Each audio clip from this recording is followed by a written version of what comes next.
कलिकाल में जो है ब्राह्मण, क्षत्रिय, वैश्य, शूद्र सभी जो है अपने वर्णाश्रम को छोड़कर, अपने अपने धर्म को छोड़कर दूसरे का धर्म का पालन कर रहे हैं। इसी कारण जो है वो दुखी है।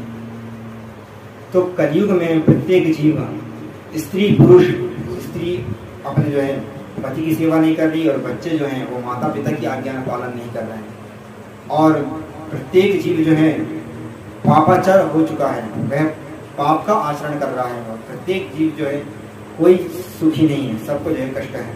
और सब जो है व्यभिचार, चोर चमारी सब जगह कलयुग में बढ़ रहा है। तो कैसे जो है जीव अपना कल्याण कर पाएगा, इसके विषय में जो है सौनकादि ऋषि जो है उनसे पूछते हैं सूत जी से। तो प्रश्न अब यहाँ पर आता है कि उन्होंने जो है सूत जी का ही सिलेक्शन क्यों करा इन सब बातों को बताने के लिए। तो उन्होंने कहा कि महाराज सूत जी जो है उनके गुरु जो है वो वेदव्यास जी को जो है उन्होंने पकड़ा।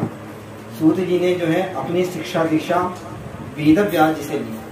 वेदव्यास जी ने जो है सूत जी को समस्त 18 पुराणों के बारे में, वेद वेदांत आदि सब के बारे में उनको पढ़ाया, उनको बताया और उनकी जो है समस्याओं का समाधान करा। तो इतना ज्ञान उनके पास है। आपको जो है जो वक्ता है, जो पुराण का ज्ञाता हो, आपको जो मार्गदर्शन कर रहा हो, तो आपको चाहिए कि आप पहले उसकी जानकारी पता करो कि वो भगवान, उसको वेद शास्त्र का ज्ञान है कि नहीं। अगर वेद शास्त्र का ज्ञान है तो तदानुकूल उसका आचरण भी शास्त्रानुसार है कि नहीं।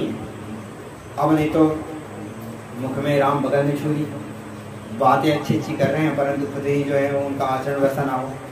तो इसीलिए ये भी देख लीजिए कि उनका आचरण, हम आपको कहें कि आप जो है भगवान का स्वरूप का चिंतन करिए, आप जो है त्रिकाल संध्या करिए, आप जो है भगवान का पूजन करिए और हम ही ना करें। हम आपसे कहें कि आप ब्रह्म मुहूर्त में उठे और हम ही ब्रह्म मुहूर्त में ना उठे।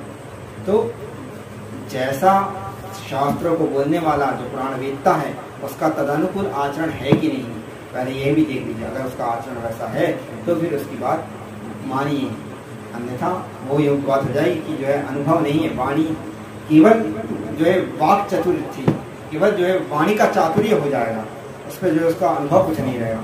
तो यहाँ पर जो है सूत जी महाराज को जो है वेदव्यास जी द्वारा शिक्षा प्राप्त है और उनको जो है इन सभी शास्त्रों का वो खुद जो है ब्रह्मज्ञानी है।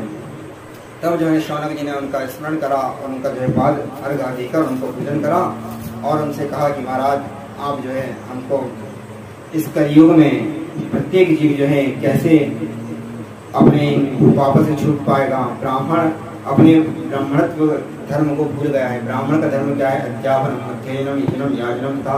और जो है अध्ययन करना, अध्यापन करना, यज्ञ करना, यज्ञ करवाना, ये ब्राह्मण का धर्म है।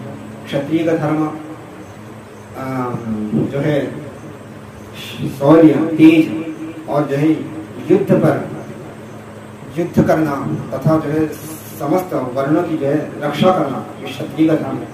कृषि, गौरक्ष, वाणिज्यम, वैश्य का धर्म बताया गया कि जो है आप व्यापार करें, कृषि करें और व्यापार आदि कर कर जो है अदर जो तीनों वर्ग हैं उनको जो है आप सेवा प्रदान करें। और चतुर्थ वर्ग को, शूद्र वर्ग को इनकी सेवा करते हुए अपना जो है व्यापार धंधा करता है। तो चारों वर्ग को चाहिए कि वर्णाश्रम व्यवस्था जिसका जो कार्य वही करे। प्रिंसिपल का कार्य है कि जो है वो अपना कार्य करे और प्यून का कार्य, चपरासी का वो अपना कार्य करे। तो वर्णाश्रम व्यवस्था जो है भेदभाव नहीं, किसी को ऊंचा नीचा दिखाना, ये वर्णाश्रम व्यवस्था का काम है। वर्णाश्रम व्यवस्था मतलब कार्य को समुचित रूप से वर्गीकरण करना। जो काम सास का है वो करे, जो काम बहू का है वो बहू करे, जो पुत्र का है वो पुत्र करे और जो पति का है वो पति करे। एक समुचित व्यवस्था पर आज वर्तमान स्वरूप में इसको जो है वर्णाश्रम व्यवस्था को ही लेकर बहुत खींचता है और सब लोग मिलकर जो है वर्णाश्रम व्यवस्था को नाश करने पर तुले। उनका कहना है कि वर्णाश्रम व्यवस्था ये ऊंची नीची जाति को बताना, ये अभेद व्यवस्था है, अभेद व्यवस्था नहीं है। एक प्रिंसिपल है, एक हेड मास्टर है और दूसरा लियोन है, चपरासी है। सब का एक सम्मान है। जिस तरह शूद्र का सम्मान है उसी तरह ब्राह्मण का भी सम्मान है, जिस तरह क्षत्रिय का है उस तरह वैश्य का भी सम्मान है। सबका एक तरह से सम्मान है और सबकी एक व्यवस्था है। किसी को जो है ऊंचा नीचा नहीं है। प्रिंसिपल का भी सम्मान है, प्यून का भी सम्मान है। तो बस कार्य का वर्गीकरण के लिए जो है वर्णाश्रम व्यवस्था बनाई गई है। तो इसलिए पुत्र को चाहिए कि जो है पिता के समान, पिता के सामने शिष्टाचार रहकर पिता माता पिता की सेवा करे, ना कि पिता के ऊपर जो है वो आक्रमण करने लगे संपत्ति को लेकर।